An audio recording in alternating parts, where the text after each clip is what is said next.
Bismillahirrahmanirrahim. Dengan nama Allah yang Maha Pengasih dan Maha Penyayang. Assalamualaikum warahmatullahi wabarakatuh. Alhamdulillahirabbil alamin. Puji syukur kita haturkan kehadirat Allah Subhanahu wa taala pada saat ini kita diberikan kesehatan, kesempatan dan semangat untuk belajar kembali, berkontemplasi. Mudah-mudahan kita dimudahkan untuk menerima hikmah-hikmah dan merasakan tersingkapnya kebenaran pada kita. Dan semoga saya juga dan Ustaz Andi Alpi dimudahkan untuk menemani sahabat-sahabat sekalian. Salawat dan salam kita selalu haturkan pada Rasul yang mulia Nabi besar Muhammad SAW, para guru dan para arif yang dipertemukan dalam perjalanan hidup kita. Khususnya kita menaruh hormat kita pada guru yang sedang kita baca teksnya sekarang, yaitu Syekh Al-Akbar Ibn Arabi. Sahabat-sahabat sekalian, pada pagi ini kita akan melanjutkan apa yang akan tersingkap pada surat berikutnya, yaitu kalau tidak salah surat Al-Insyiqaq ya. Surat Al-Insyiqaq artinya terbelah, dan ini masih selalu terkait dengan yang dibahas sebelumnya.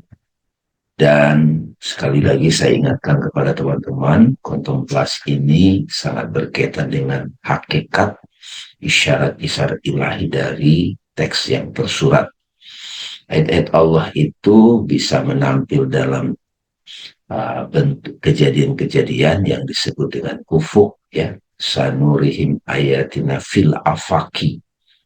Kami akan tampakkan ayat-ayat kami, tanda-tanda kami di segenap ufuk.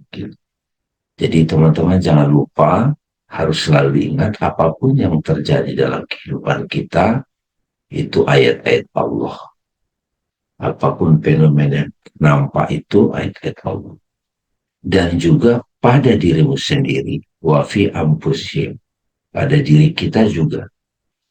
Hatta sampai yatabayyana annahul haq, sampai kita menyadari sebenarnya al-haq yang hadir di sana. Ya, jadi ada alam, ada fenomena apa yang terjadi pada jiwa kita, batin kita, dan apa yang disaksikan oleh Nabi Muhammad itu ditampilkan dalam bentuk teks. Nah, Ibn Arabi, Syekhul Akbar mengungkap apa yang ada di balik itu. Kita langsung saja persilakan pada Ustaz Andi Alpi untuk membacakan teksnya. Silakan Ustaz Andi. Terima kasih banyak Bang Damir, dan terima kasih banyak yang hadir pada subuh kali ini. A'udzubillahi minasyaitonirrajim. Bismillahirrahmanirrahim. Allahumma israh li sadri wa yassir li amri wahlul 'uqdatam min lisani liyafqahu qawli. Assalamualaikum warahmatullahi wabarakatuh.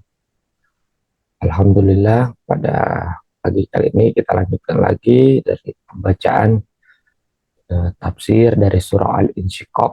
Secara bahasa, insyiqaq artinya membelah. Makanya kalau dalam bahasa Arab, apartemen disebut dengan syaqqah, artinya karena dia terbelah-belah. Karena itu disyaratkan dalam surah Al-Insyiqaq.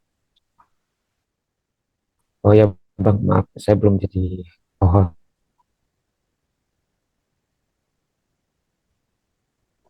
Oke. ya.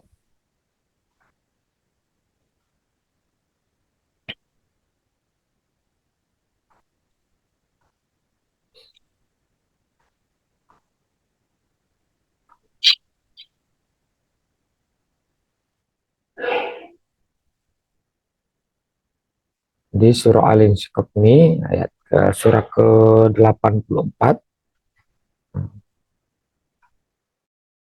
yang mana berbicara tentang masih kiamat wusta, ataupun juga masih banyak berbicara tentang kondisi-kondisi yang terdapat pada kiamat wusta atau kematian, walaupun nanti kita bisa mengambil banyak pelajaran yang bisa kita terapkan dalam kehidupan sehari-hari. Baiklah, kita mulai. A'udzubillahi minasyaitonirrajim. Bismillahirrahmanirrahim. Idza sama'un syaqqat, jikalau langit dan apabila langit itu terbelah. Wa azinat li rabbiha wa huqqat, tunduklah langit tadi itu li rabbiha, kepada Tuhannya, wa huqqat, dan benar-benar tunduk.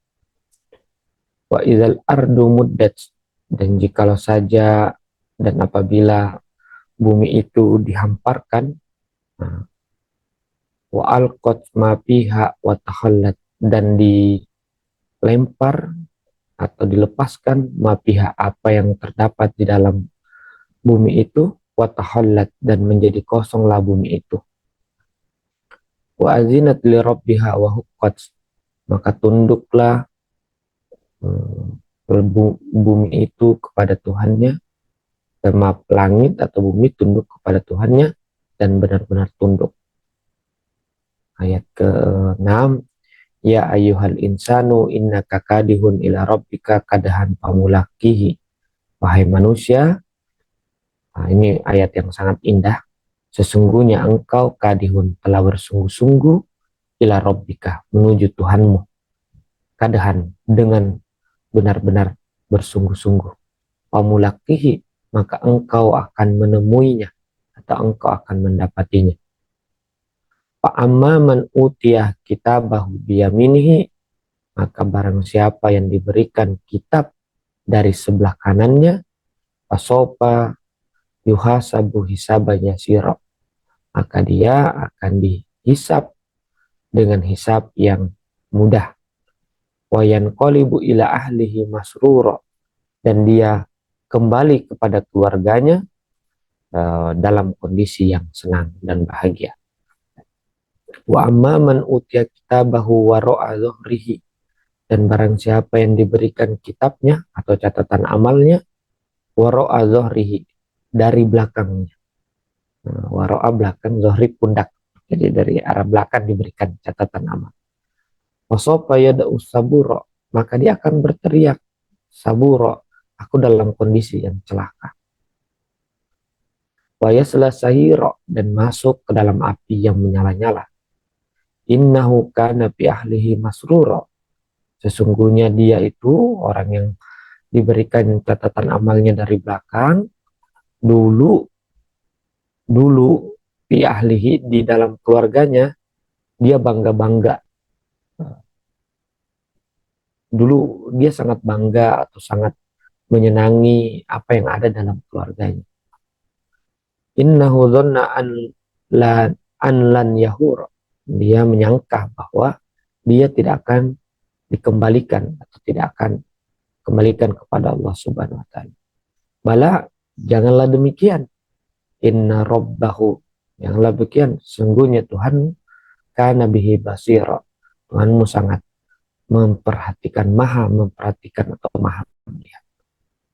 Sadaqallahu al-aliyul azim, sadaqar rasulul karim, wa nahnu ala dzalika minasyakirin wal hamidin. Inilah yang akan kita bahas ayat 1 sampai ayat 15.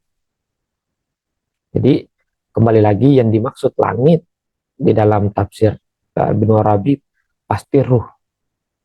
Jadi langit pasti ruh. Nanti kita lihat kesinambungannya kenapa lebih tepatnya diartikan langit itu ruh. Ini sudah sama seperti dalam di sini katakan sama unsyaqqat, jikalau langit itu terbelah, itu sama dengan sama unfatarat. Nah, sama, jadi insyaqqat dengan infatarat artinya sama, terbelah. Azinat li rabbiha, dan tunduklah langit itu. Nah, bukan tunduk langit yang tunduk, tapi ruh itu tunduk. In qadat li amrihi bi infirajiha anir ruhul insani. Jadi terbimbinglah atau terarahkanlah karena perintah Allah Subhanahu wa taala, dari apa? Dari terpisahnya dari ruh insani, dari tubuh manusia. Inqiyadus sami al-muti, itu seperti terbimbingnya orang yang mendengar terhadap yang memerintahkannya.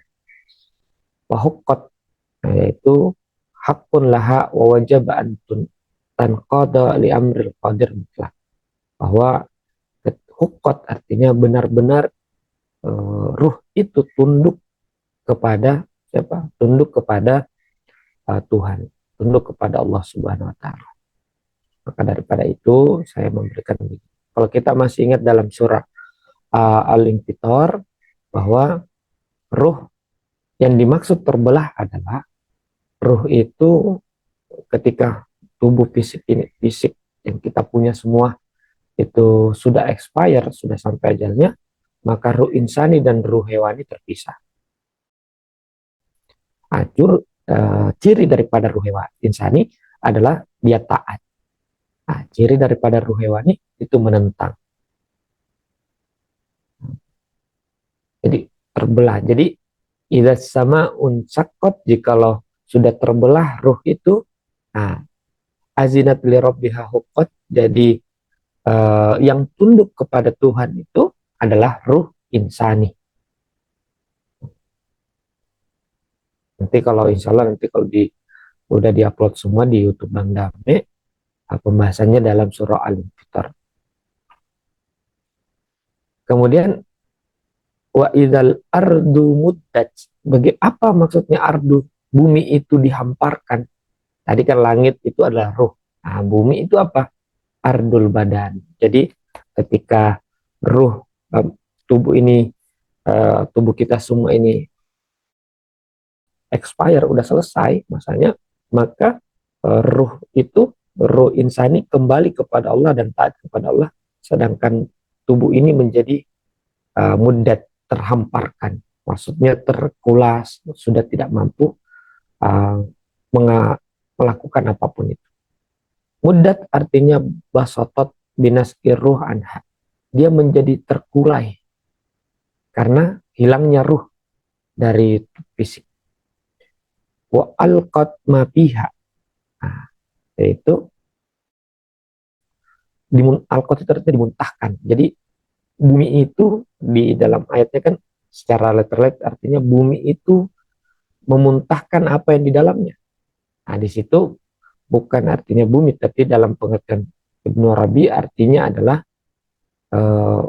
badan itu memuntahkan atau melepaskan ruh yang ada. Ada ruh nabati, ada ruh hewani, dan ada ruh insani. Lepas daripada tubuh. Watahallat, dan kosong. Badan itu sudah kosong, sudah tidak ada lagi tidak lagi bermakna dia hidup. Misalnya kan kalau ada orang, kalau kita memang menganggap bahwa tubuh itu adalah diri kita, maka kita tidak akan pernah mengatakan orang meninggal itu telah pergi. Tapi kita katakan orang meninggal itu sudah tiada. Karena ayatnya mengatakan watahallat, dan bumi itu atau tubuh itu menjadi kosong. Takallafat bi khul'i an kulli ma fiha. Jadi dia kosong dari segala sesuatu yang apa yang terkandung dalamnya, minal asar, dari hal-hal yang efek. Misalnya kan kalau hidup ada efeknya, misalnya bergerak, bersuara, mendengar, dan seterusnya. Seperti hayat, contohnya seperti hidup. Itu efek kalau ada ruh, ada hidup. Wa mizaj, ada mineral-mineral. Wa tarkib, ya ada susunan-susunan, tapi kalau sudah meninggal kan susunan-susunan tubuh manusia sudah tidak bisa beraturan lagi karena sudah lapuk. Syakal, ada bentuk.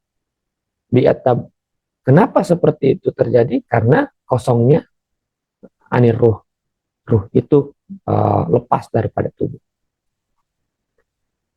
Kemudian ayat selanjutnya, ayat ke-5, innaka kadihun ila rabbika, wahai manusia, engkau itu betul-betul, ini dalam konteksnya bahwa engkau bersungguh-sungguh menuju Tuhanmu melalui apa? Melalui kematian.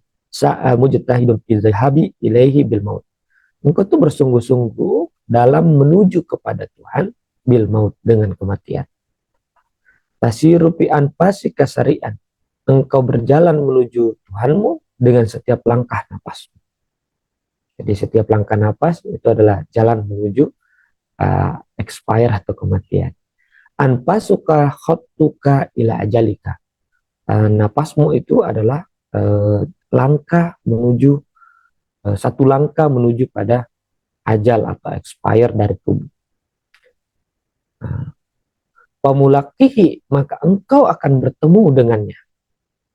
Ya, ada terjemahannya, ada juga bahwa yang akan kita dapati nanti ada dua, apakah kita mendapati Tuhan ataukah kita mendapati amal perbuatan. Tergantung kita sampai pada tauhid apa.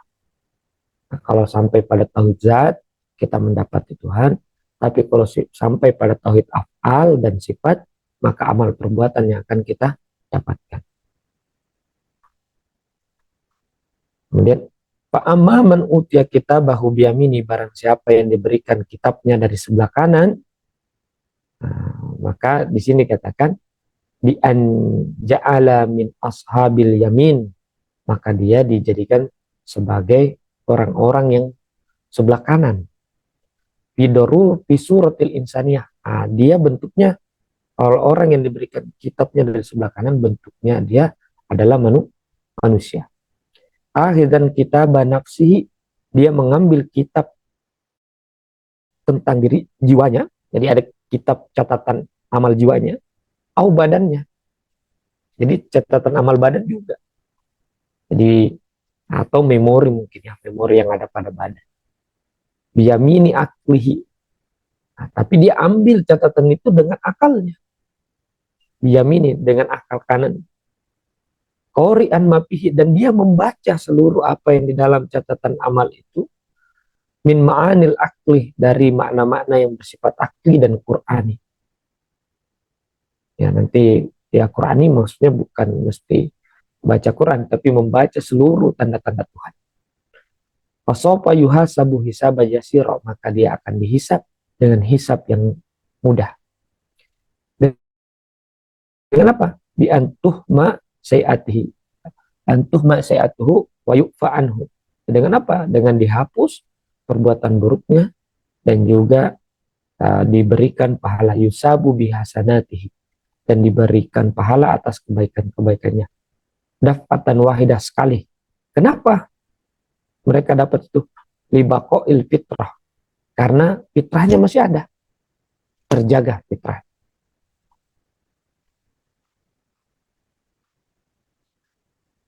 Wayan qalibu ila ahlihi, dan dia orang yang tadi dapat catatan amal dari sebelah kanan, yang qalibu ila ahlihi. Nah, ini yang menarik, nanti kembali kepada keluarganya.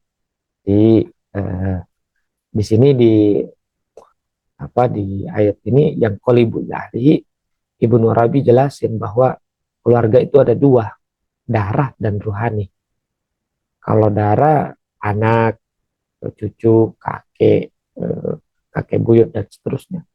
Tapi ada keluarga ruhani. Kalau diterjemahkan menurut Ibnu Arabi, yang qalibu ila ahlihi masruro, orang yang dapatkan catatan amalnya itu dari sebelah kanan, itu kembali kepada keluarganya dalam kondisi bahagia, bukan keluarga darah. Tapi yang dimaksud keluarga di situ adalah orang-orang yang satu frekuensi dan juga orang-orang yang sama derajat jiwanya. Di sini dikatakan apa itu ahli? Mimman yujani suhu wa yukorimuhu. Itu orang-orang yang satu jenis dan orang-orang yang sepadan. Jadi yang dimaksud keluarga itu adalah terjemahannya Ibnu Arabi, orang yang satu jenis dan yang sepadan, min ashabil yamin, dari orang-orang yang mendapatkan catatan amal dari sebelah kanan. Masruron, dia dalam kondisi bahagia, farihan, sama bahagia. Bisuhbatihim wa murafaqatihim, karena mereka bahagia karena ketemu yang sefrekuensi, ketemu yang sejenis. Kemudian wa amma man utiya kitabahu wara'a zuhri, dan adapun orang yang diberikan kitab dari belakangnya, dari belakang.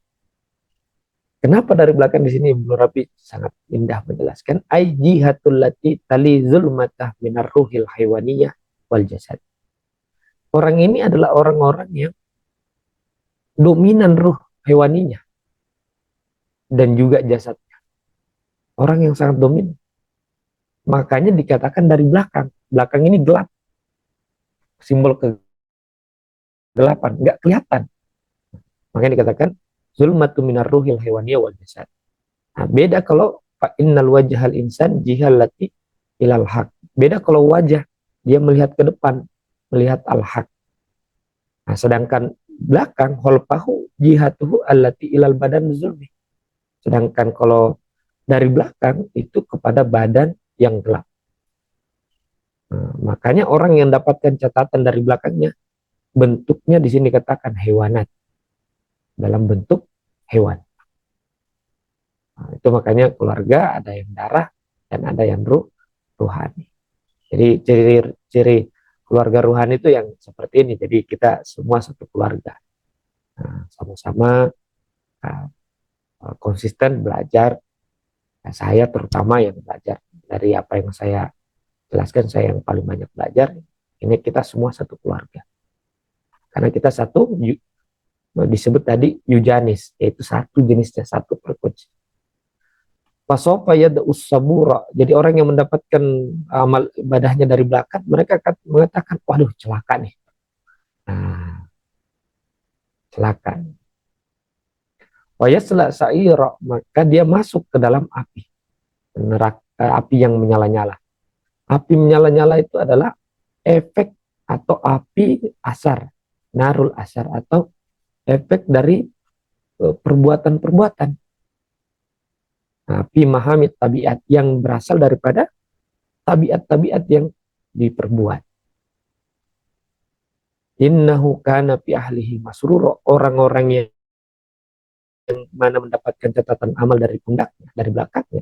Dulu mereka adalah sangat bangga, berbangga-bangga dengan keluarga yang mana itu aliran, maksudnya dia adalah hasil darah. Dari kalian kana batran. Itu karena kenapa? Dia itu sombong dulunya. Fi ahlihi dalam keluarganya, maksudnya bukan sombong kepada keluarga, tapi menyombongkan keluarga. Bini Ami dengan banyaknya nikmat, banyak anak, anak berhasil dan segalanya. Muhtajaban biha, maka dia terhijab dengan apa yang dia dapatkan dari keluarga. Anil mun'im, dari yang pemberi nikmat. Bukan berarti nggak boleh punya banyak anak, nggak boleh punya banyak harta, enggak. Tapi jangan sampai terhijab dari yang memberikan. Zonan, dan dia menyangka annahu lan yarji'a ila rabbi, dia menyangka dia tidak akan kembali kepada Tuhan. Ini dikatakan zonan annahu an lan yahura, dia menyangka bahwa dia tidak akan kembali kepada Tuhan. Bala la yahuranna, tidak, mereka akan sungguh kembali kepada Tuhan. Inna rabbahu kana bihi basira. Sesungguhnya Tuhan itu akan maha melihat apa yang mereka perbuat. Insya Allah ini dulu Bang, kontemplasi. Insya Allah Bang Dami akan menguraikan lebih detail dan kita mengkontemplasikannya bersama-sama. Terima kasih.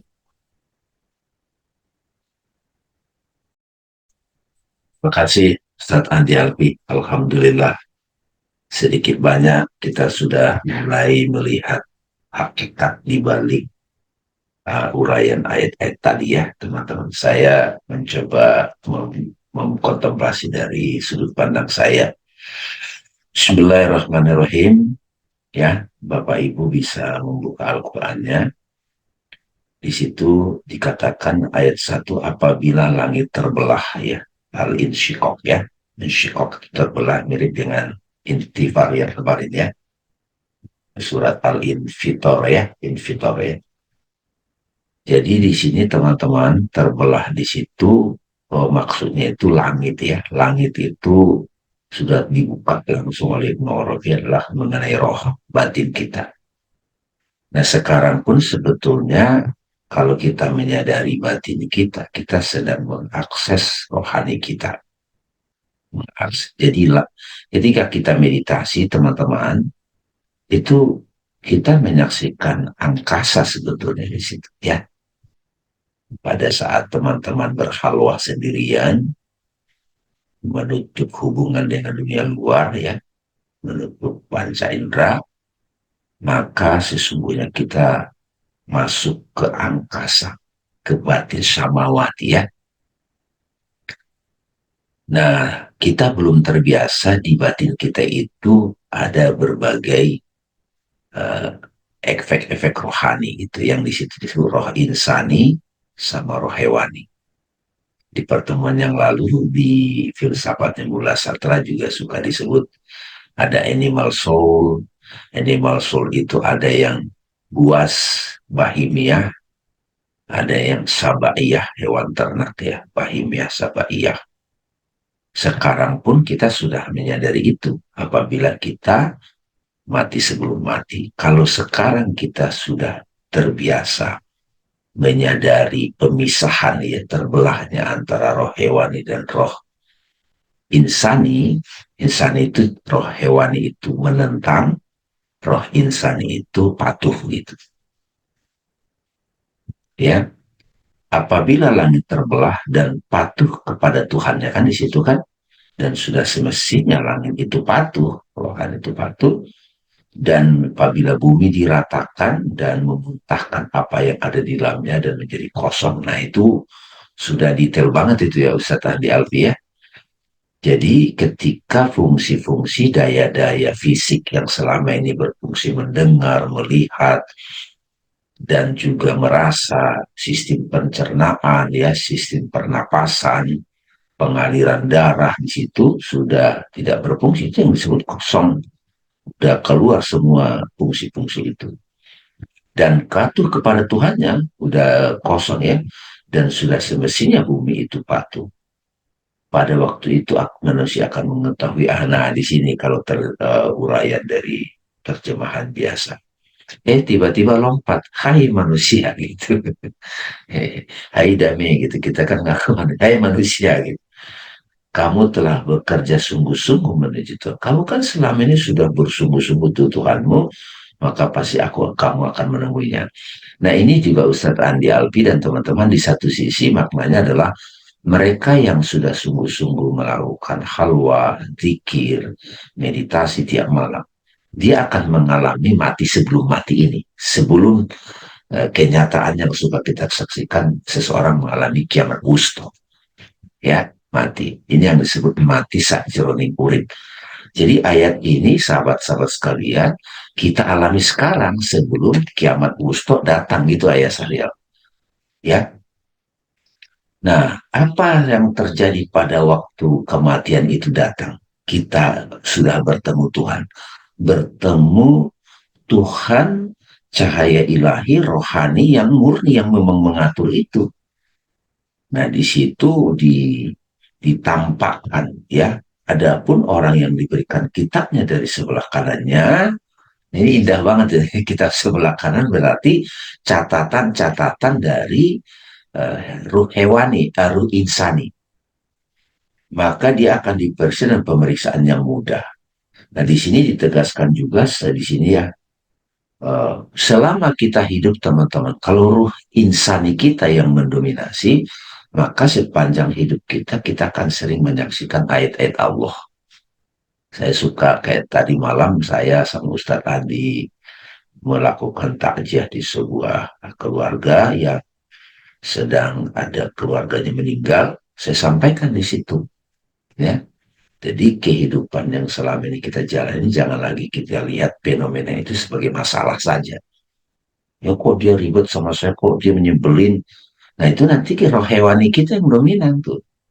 Jiwa hewani kita yang akan menyimpan catatan-catatan sehingga nanti pada saat langit terbelah, roh itu sudah keluar dari badan, badan sudah tidak berfungsi, maka koleksi kitab kita, catatan-catatan file dari batin kita adalah ya yang ribet-ribet gitu. Tapi kalau sepanjang hidup kita sudah terbiasa menyaksikan seluruh kejadian adalah Qur'ani gitu ya tadi ya. Ya, jadi Qur'ani, nah di sini kan dikatakan tuh golongan kan dalam keadaan wujud manusia sambil memegang kitab catatan dan badannya dengan akal kanannya sambil membaca makna-makna akal Qur'ani yang terbuat di dalam.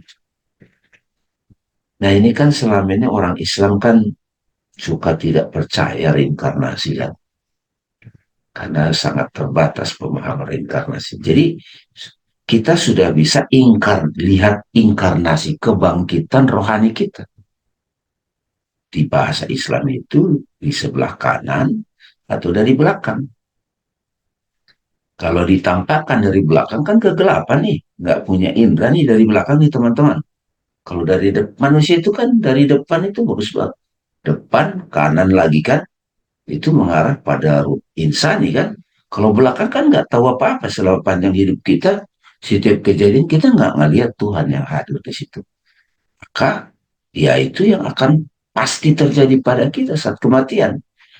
Kalau sekarang kita sudah terbiasa mengalami al-insyikoh, keterbelahan itu ayah, teman-teman sekalian, maka kita akan menyaksikan catatan dari arah kanan. Nah, sebaliknya orang yang tadi catatannya di sebelah kanan dari depan, ya dia akan gembira kan kembali kepada komunitasnya juga gitu. Jadi kalau teman-teman di sini kita sudah expire tubuhnya, sudah pasti kita ketemu. Paling tidak ketemu setiap Rabu dan Sabtu di YouTube kita di semua online gitu. Setelah itu, ini ketemu nggak ada yang maksa kita ketemu di sini karena rohani kita, roh insani kita ke situ Pak Rizal. Ya, jadi bahkan kalau sekarang kan ada juga orang yang aspirasinya kepada roh insani Ibu Darwini, kita bisa link dengan orang-orang link internasional kan, bahkan dengan orang-orang terdahulu yang namanya aja yang kita kenal, mungkin para wali, para sidikin, para syuhada, para sohidin, ketemu kita berkumpul gitu. Nah sekarang bisa nggak kita berkumpul dengan mereka? Bisa. Puisi-puisinya kita mengerti, kita gandrungi gitu ya. Itu teman-teman. Nah kemudian ada pun orang yang diberikan kitabnya dari belakang gitu ya. Waduh, kok selama ini saya kok dominan ruh hewaninya gitu. Menanggapi segala sesuatu pakai nafsu amarah gitu. Ya paling banter kita nafsu lawamah gitu kalau dalam konteks Seven Degree of Soul ya. Celakalah aku. Dan dia akan masuk ke dalam api yang menyala-nyala. Dan dia kegeeran selama ini dia pikir dia udah happy gitu dengan bangga-bangga keluarganya ya. Sombong sampai padahal sekali-kali dia sesungguhnya dia yakin bahwa dia sekali-kali tidak akan kembali pada Tuhan. Jadi dia merasa di dunia ini dia bangga-bangga. Dia lupa bahwa ada konsekuensi sikap-sikapnya di dunia ini terhadap rohaninya. Saya kira itu Ustadz Andi, kita baik banget kalau diskusi. Penekanan saya adalah al-insyikok ini tidak harus terjadi pada saat ajal tiba yang kita saksikan kematian biasa pada umumnya. Tapi al-insyikok ini terjadi pada kita selagi kita masih hidup di dunia ini. Nah sebetulnya kan kematian itu sering terjadi pada kita setiap tarikan napas. Hidup, dapat mati, kembali. Balik itu kan menarik napas itu kembali. Ekspresi. Itu sebenarnya alien psikok juga. Nah, terbelahnya itu teman-teman, mari kita mulai mahir dengan self-inquiry, ya tafakur, meditasi, penelitian diri. Oh ini roh insani saya. Apa cirinya? Kepatuhan pada Tuhan. Ruh hewani menentang kehendak. Silakan teman-teman. Mau nambah lagi Ustaz Andi? Sudah tadi banyak catatannya. Iya Bang, jadi uh, surah Al-Insyikok ini lebih fokus bagaimana manusia untuk harus selalu membelah, jangan sampai menunggu dibelah gitu. Jadi harus membelah diri sendiri bahwa lalu memperhatikan uh, ruh apa yang dominan gitu. Nah, tadi Bang Dami udah jelasin bahwa ada ruh, ada yang bahimia, ada yang hewan ternak, ada yang sabaya, ada yang buas, dan ada yang ada nafsu lawama, dan di penjelasan Bang Dame di 7 derajat jiwa Itu yang mesti kita jadikan catatan untuk melihat. Ini juga bagian daripada self inquiry, jadi ngeliatin apa yang sedang terjadi dalam kehidupan sehari-hari. Apakah kita cenderung bertindak sebagai hewan atau cenderung bertindak sebagai manusia yang diagungkan oleh Allah Subhanahu wa taala. Cenderung menjadi seorang yang bertakwa, ataukah cenderung mengikuti uh, apa yang kita sebut dengan hawa nafsu atau kecenderungan hewani yang ada juga pada diri kita. Tapi catatan pentingnya adalah bahwa nafsu hewani juga tetap penting agar tubuh ini eksis. Karena tanpa nafsu hewani tubuh ini tidak bisa eksis. Karena yang membuat kita pengen makan dan berketurunan dan melakukan aktivitas kehidupan itu adalah adanya ruh hewani pada tubuh kita. Tapi kalau itu yang dominan, karena masalahnya kita punya perjalanan, ada perjalanan yang lain, bukan cuma itu, bukan cuma ruh uh, hewani, tapi ada ruh insani yang perlu menyatu dengan Tuhan, tapi ada ruh hewani yang terus ingin berada di kehidupan material. Nah, ini adalah perjalanan yang tarik-menarik, jadi tergantung dominannya yang mana. Jadi makanya dalam fase-fase kehidupan biasa dalam sufistik, fase 40 ke atas adalah fase untuk berlari kepada Tuhan. Jadi harus unsur rohani yang paling dominan. Di fase umur 22 sampai umur 40 atau fase selesai kuliah sampai umur 40-50 adalah fase bagaimana mempersiapkan kematangan pada ruh hewani, kemudian fokus atau mematangkan ruh insani pada umur 40 lebih ke atas. Itu catatan dari saya. Ini ada pertanyaan Ustadz Andi. Bu Nancy, Punten mau bertanya, apa perbedaan terpecah sama terbelah secara maknawi? Terpecah itu bahasa, dari mana kata-kata terpecah di situ? Uh,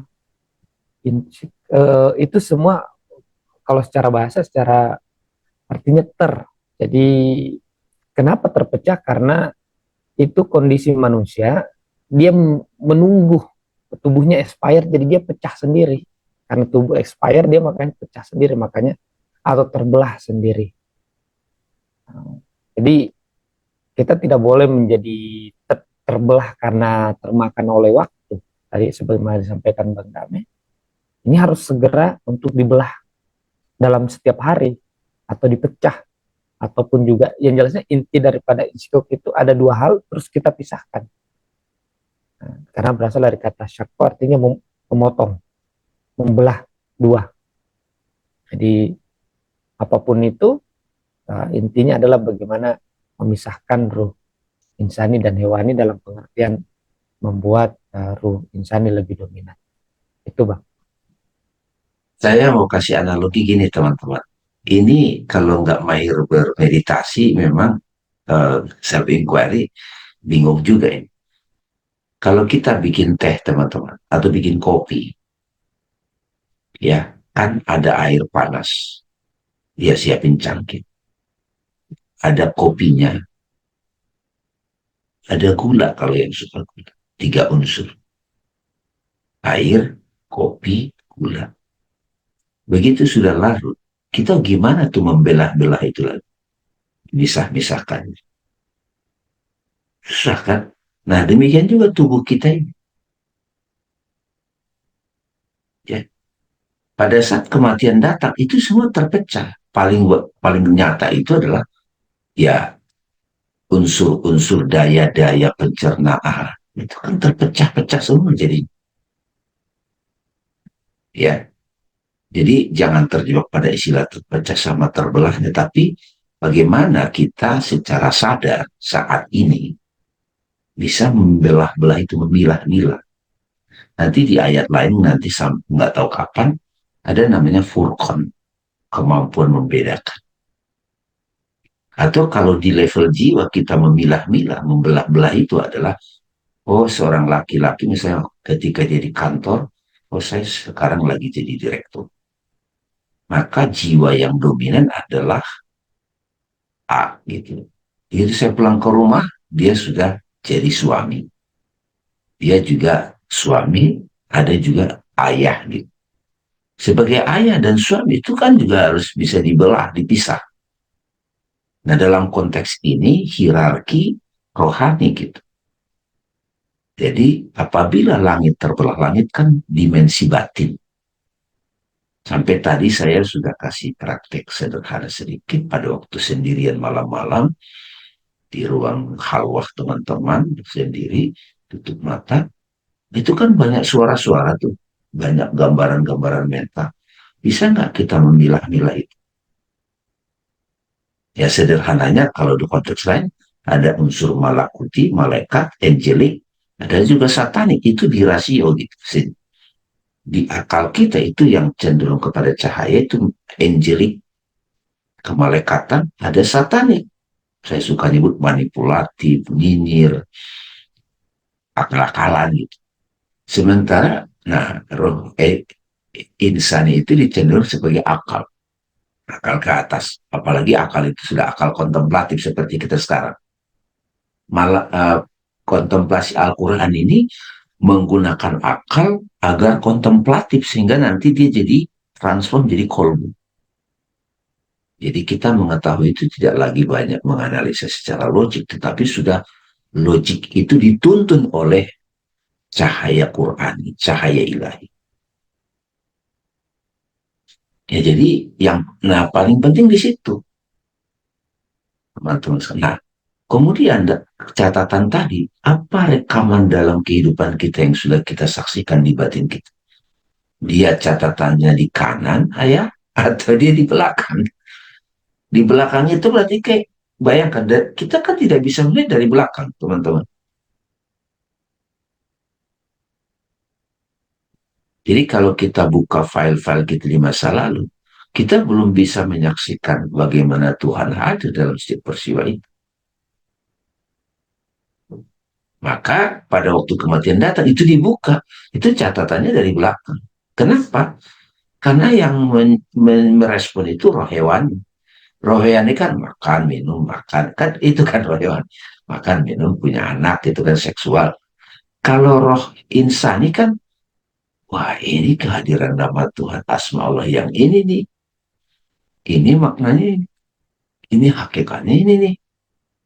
Kenapa? Sepanjang hidupnya dia selalu melakukan perjumpaan dengan Tuhan. Gitu kira-kira.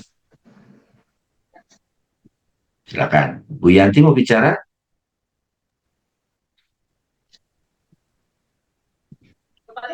Belum, belum, Bang. Oh ya, Belum. oke oke. Ya, ya, silakan. Silakan ada lagi yang lain. Saya kira karena sudah dikasih kunci-kuncinya tadi, langit itu adalah tentang rohani, bumi itu menyangkut tubuh kita ya. Itu sudah kebuka tuh. Nanti kalau di ayat-ayat lain juga mirip sebetulnya. Misalnya Allahu nurus samawati wal Allah adalah cahaya langit dan bumi. Tapi di situ bukan rock, di situ Allah.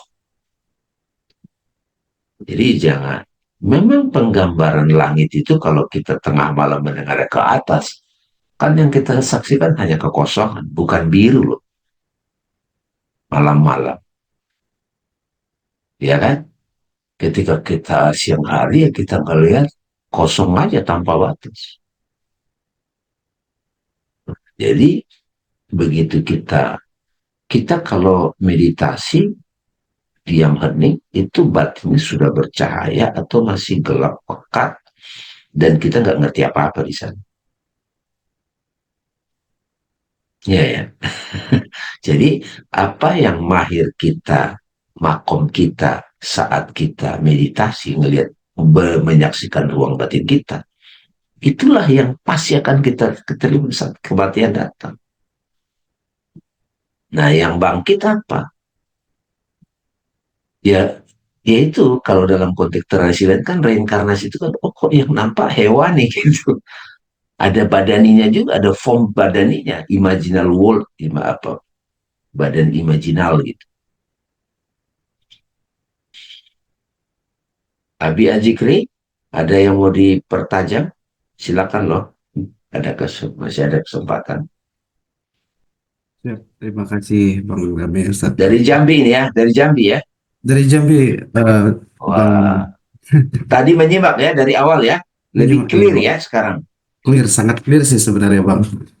Alhamdulillah. Terus, Kalau diperhatikan sih sebenarnya tentang terkait ya apa terbelahnya langit itu kan terbelahnya antara jiwa ruh manusia dan hewani gitu. Sebenarnya banyak ya dibahas dengan dari surah-surah yang sebelum-sebelumnya juga sih. Tapi saya setuju juga dengan Ustadz Andi Alfi tadi mengatakan bahwa jiwa hewani kita tuh memang dibutuhkan, tapi hanya sekedar menjadi kebutuhan kita gitu, tidak melekat terhadap itu gitu. Jadi tadi malam sebelum waktu di Serbang dan Miser apa tentang surah yang mau dibahas ini, saya dan istri coba untuk mengkontemplasi dengan apa ya, dengan perspektif kami bahwa terkhususnya di surah keempat ini Bang Dami. Wa aqatsna fiha wa takhallat, dan memuntahkan, dan bumi itu memuntahkan apa apa yang ada di dalamnya dan menjadi kosong. Kami menyimpulkan begini Bang Dami, mohon koreksinya kalau ini tidak kurang tepat gitu. Kami mengartikannya dengan kosong berarti isi, isi berarti kosong. Tiada aku selain aku gitu.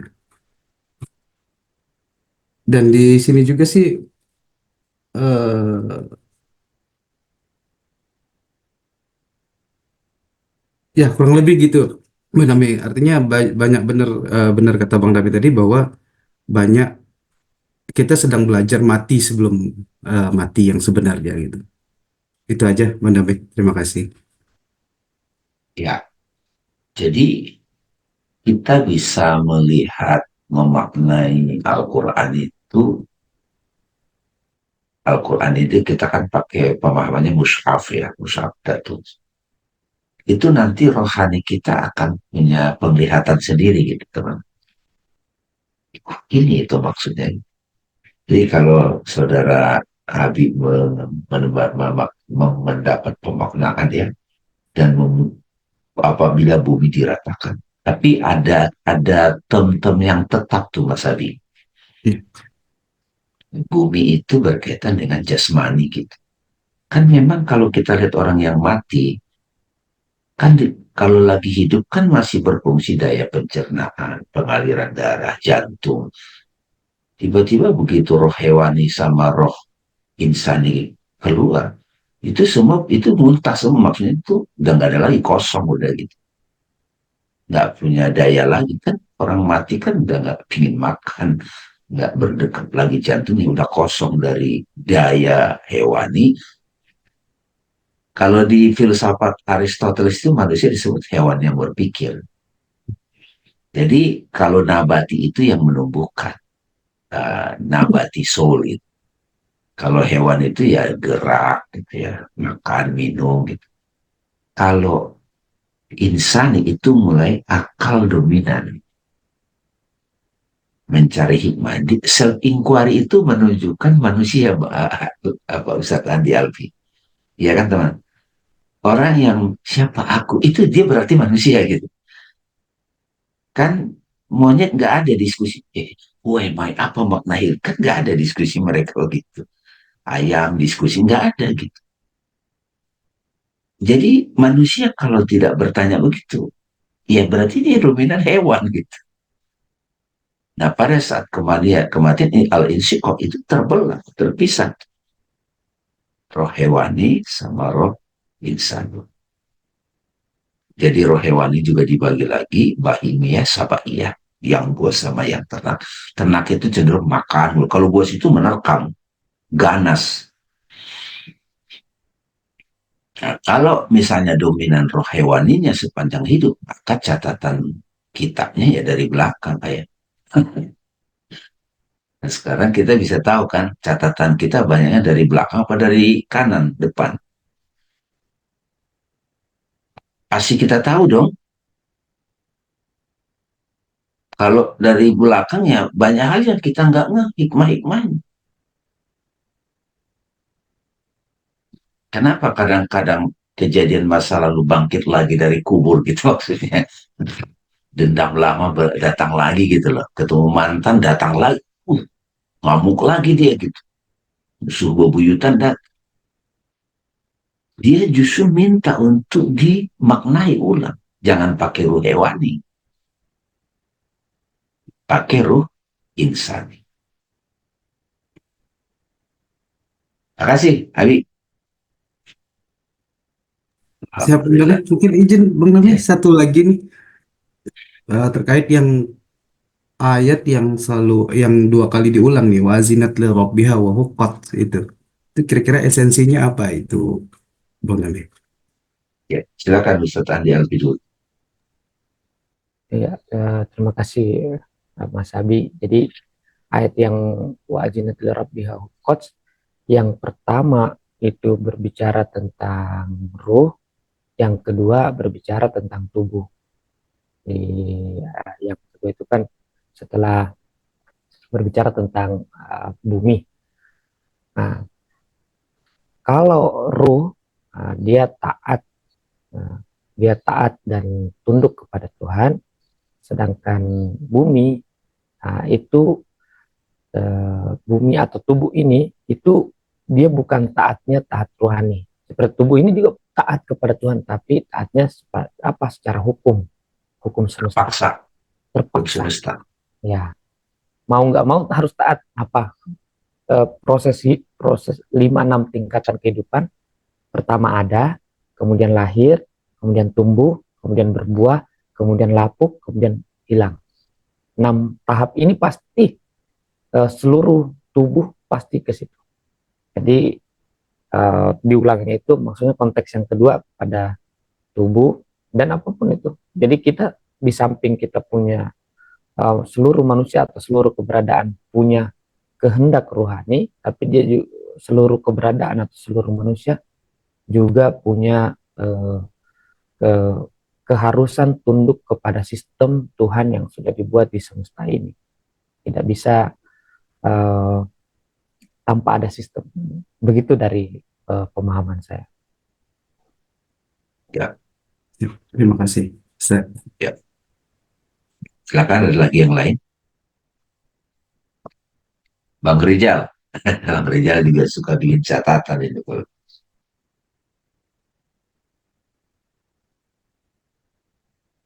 Bang Rizal Bahano, di unmute Pak.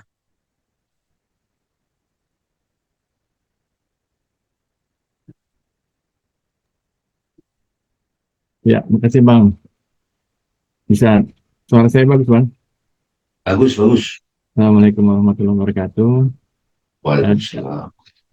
Bang Damai, Mas Andi, dan teman-teman seperjalanan.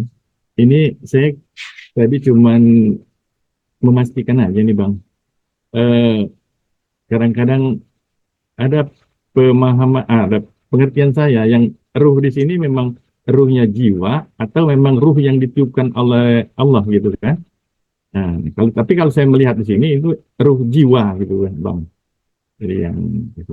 Jadi bukan ruh yang. Jadi kan kalau kita lihat itu kan ada tubuh, jiwa dan ruh. Nah, ini yang dalam surat ini berarti jiwa, bukan ruh yang ditiupkan. Mungkin itu aja, Bang. Terima kasih. Baik, Bang Rizal.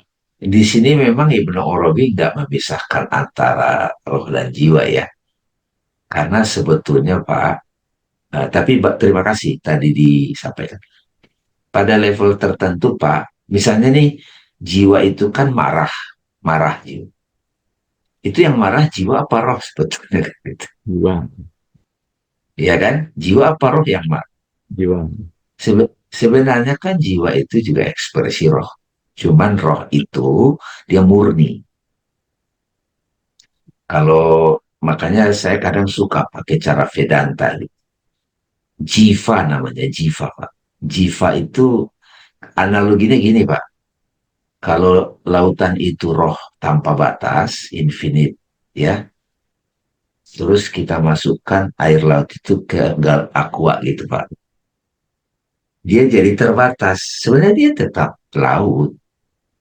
Nah, ketika air yang ada di botol itu menganggap dia botol, nah itu mulai ada pemisahan. Ya kan? Dia mulai ada. Nah, itu kita itu Pak sebenarnya. Kalau kita bicara sebagai roh yang tunggal universal, ya pengejauhan tahan itu napas Pak. Saya suka bilang napas itu langsung. Kalau Pak Rizal bernapas sekarang, saya tanya siapa itu yang bernapas? Apakah itu laki-laki? Apakah itu perempuan? Apakah itu tua? Apa itu muda? Apa itu Batak? Apa itu Jawa? Apa... Ya napas saja. Gitu. Nah, kualitas-kualitas yang inherent bersama rohani itu ketika mix dengan ciptaan, yaitu ketubuhan, keterbatasan, maka muncullah aku yang terbatas. Nah, aku yang terbatas itu dipilah-pilah lagi. Ada cenderung, nah roh insan di situ ada fungsi akal gitu, mencari hikmah. Akal itu juga dipilah lagi. Ada kemalekatan, ada satanik gitu. Kayak gitu-gitu Pak detailnya tuh. Makanya tadi Ibnu Arabi cuma bicara roh insani, roh hewani. Yang dimaksud sebenarnya jiwa kalau di bahasa kita sehari-hari. Nafs gitu. Nah, makanya tadi saya singgung sedikit second degree of soul, 7 derajat jiwa. Nafsu ammaro, nafsu lawama, nafsu mulhama, nafsu mutmainnah, nafsu rodiyah, nafsu mardiyah, nafsu kamilah. Itu sebenarnya satu roh sebetulnya, satu. Gitu. Jadi dia makanya mesti terbiasa nih teman. Pemisahan itu jangan kategori fisik gitu. Bahkan teman-teman, ini kalau saya sama Ustadz Andi dipoto nih. Saya kan 40 orang nih dipoto. Step bayangkan itu ada 40 foto. Ini satu layar nggak Pak? Pak Rizal? Ya. Kalau ini di print fotonya, ya satu kertas. Tapi ada gambarnya Dame, Ustadz Andi, ya gitu. Tapi satu layar. Nah kita udah lupa nih layar yang tunggal ini. Itulah roh. Roh yang tak terbatas.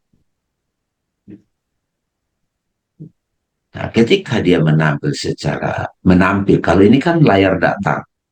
Kalau kita buka mata itu 3D, Pak. Nah, gambarannya lagi pada waktu kita bermimpi. Pada waktu kita bermimpi, itu kan kita katakanlah melihat gedung, melihat pohon, melihat gunung, melihat manusia, melihat juga hewan di situ. Begitu kita bangun, itu semua satu layar batin. Nah, dengan meditasi, dengan self-inquiry, kita mulai dengan cara memilah-milah apa yang menampil itu. Nanti satu saat, Pak, tubuh ini juga roh loh, Pak. Ya, ya. Tubuh ini roh, cuma kita udah susah, udah kita anggap padat ini. Kalau meditasi kita sudah sampai ke meditasi tauhid zat, nah, itu. Nah, tauhid zat, itu semua, ini semua imajinasi. Apa yang kita sebut sebagai dunia fisik ini imajinasinya siapa? Imajinasi sang roh tak terbatas. Ah, itu kiamat kubro udah.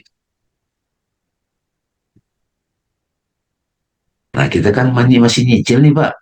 Kiamat mati-mati kecil kan. Kamu udah sungguh-sungguh kamu itu kan menuju Tuhan. Baru sadar kamu, oh, bisa toh dipilah-pilah.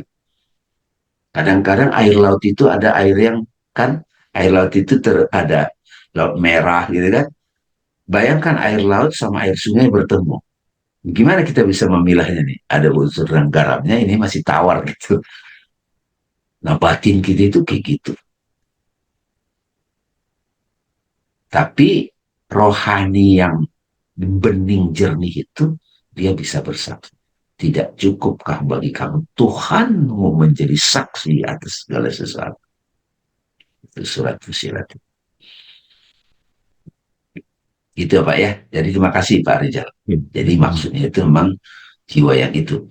Kalau saya ditanya, apa bedanya roh sama jiwa? Ya satu realitas sebenarnya. Bahkan apa bedanya roh, jiwa, nafs, dan tubuh? Ya satu realitas juga. Ya kayak gambar dan layar ini. Ya, ya.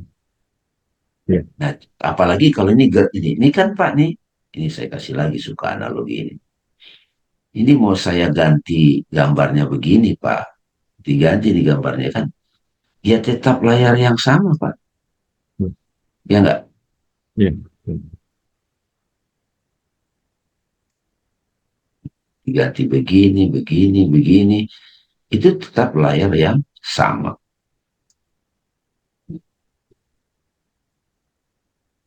Ya, belum kembali ke asalnya itu Bang. Jadi kan ketika terpisah, jadi seolah-olah antara jiwa dan ruh itu bukan yang satu gitu Bang. Jadi di situ saya miss-nya itu di situ. Jadi ketika kembali saya ke jiwa, ruh itu seolah-olah dia itu eh, belum nyambung. Bahwasanya itu tadi dari satu kesatuan gitu. Ya Bang. Makanya pertanyaannya di sini Pak, apabila langit terbelah, itu kira-kira, ya enggak? Karena enggak di sini. Jadi orang kalau belum belum suka praktik meditasi atau mati sebelum mati, ya nggak dialami nih,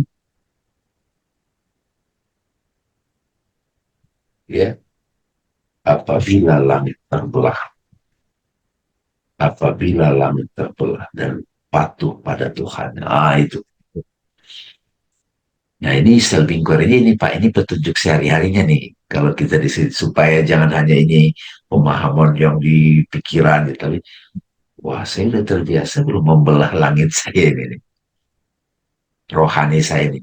Oh ini hewani. Hewaninya juga ada yang puas, ada makan doang. Ada nabati gitu. Kalau kita sudah mahir menyadari roh nabati kita, ya jiwa nabati kita, maka kita ketika komunikasi sama tanaman, Pak, itu connect tuh, Pak. Kita lebih tinggi derajatnya dari tanaman karena kita ada rasio. Tapi secara prinsip pertumbuhan, tanaman sama badan kita sama, Pak. Bulu-bulu, numpuk, segala macam. Gurita ada? Cukup. Waalaikumsalam Bang Damai. Ya, Kalau untuk saya mungkin lebih kembali ke kontemplatif, berkesadaran, terutama berkesadaran layar aja Bang Damai. Selalu ini untuk ke dalam diri saya itu apa yang keseharian saya saja mungkin Bang Damai ya, lebih ke selalu menyadari aja apa yang maksudnya diri saya lihat di kehidupan, kemudian selalu melihat bahwa semuanya itu adalah sama, gitu Bang. Jadi kontemplasi selalu jadi ke kontemplasi diri terus gitu Bang. ya. Baik Bu. Nah tahapannya kan gitu Bu. Tahapannya itu kan kita sadar yang nampak nih ciptaan, Betul. ya. Iya betul. Jadi I am aware of my body. I am aware of saya seeing, melihat, saya mendengar. Berarti ada objek suara, ada bentuk-bentuk. Terus kita mulai saya sadar apa yang hadir di pikiran kan gitu. Sampai saya sadar yang menyadari semua itu. Benar nggak? Berita paham ya maksudnya kan? Betul Itu Bang. yang suka kadang disebut saya sebagai layar atau saya sebagai kekosongan. Saya Iya. sebagai I am. Dirikan sholat untuk ingat aku kan gitu kan. Nah Iya, akunya di situ bukan lagi jiwa, bukan lagi bentuk, tetapi yang sadar itu. Tetapi pada saat yang sama Bu, supaya komplit, aku sadar yang menyadari, aku juga sadar yang menampil gitu loh Bu. Betul Bang. Ya kan? Saat kita menonton layar laptop ini ataupun layar HP atau iPad ini, kita sadar gambarnya, tapi kita juga tetap sadar layarnya gitu. Kalau di layar ini tampil film, kadang-kadang keasikan ke filmnya, nggak sadar layarnya, apalagi film horor gitu. Nah layarnya itu ruang batin kita. Ya, jadi disadar. Nah orang yang sadar itu, takwa itu dia sadar berlapis-lapis Bu. Kalau kita sadar layar saja, nanti kita bongong aja tuh Bu. Ya nggak Bu? Diem. Nah, tahap awal ada tahapannya memang begitu. Makanya kan suruh lahir, batin, syariat, hakikat. Gitu ya Bu Rita ya. Ada sedikit ini Bang Dame. Ini yang apa tuh catatan dari kanan itu ya Bang. itu yang saya rasakan mungkin terutama pada saat meditasi ya Bang. Betul nggak ya Bang? Apa saya ini mohon dikoreksi gitu. Jadi yang dimaksud itu dari kanan itu apa adanya cahaya gitu. Maksudnya cahaya itu berarti kesadaran gitu ya Bang. Kalau dari belakang berarti mungkin kegelapan itu karena jadi kita tidak bisa menyadari begitu Bang. Maksudnya gelap aja gitu. Jadi artinya gelap kita tidak menyadari atau tidak paham dan tidak bisa berkontemplasi untuk kehidupan gitu. Kita melihat kehidupan. Apa pemahaman saya?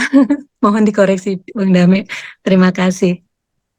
Iya kan ini perumpamaan Bu, kan nanti kan makin tajam, makin mahir tuh teman-teman sekalian. Yang mudah dulu deh, nggak usah saat bermeditasi nutup mata, kita buka mata. Ya di belakang kan memang kita nggak bisa tahu kan apa yang di belakang kan. Kayak saya sekarang ini buku apa aja di belakang saya nggak tahu gitu. Yang saya tahu apa yang di depan. Nah, makanya dikasih perumpamaan itu. Dan kanan itu juga simbolnya yang mau ke arah kepada kebaikan kan gitu. Depan, kanan gitu ya. Cahaya di kanan. Nah, itu suka banyak tuh di Al-Quran itu. Cahaya itu agak kanan gitu ya, di depan gitu. Nah, jadi kalau kita makin meditatif, makin sadar sebagai rohani itu, kita dengan diam begini, kita bisa mata rohani itu ya Bu. Kalau kata guru saya, salah satu guru saya mengatakan, rohani itu semuanya mata Bu. Bisa ngeliat ke atas, ke depan, ke dirinya, ke tengah. Itu mata rohani. Ngebelak itu mata rohani. Mata ketiga kalau sudah. Indra keenam. Misalnya, otomatis itu. Bahkan yang jauh pun dia bisa tahu mata rohani.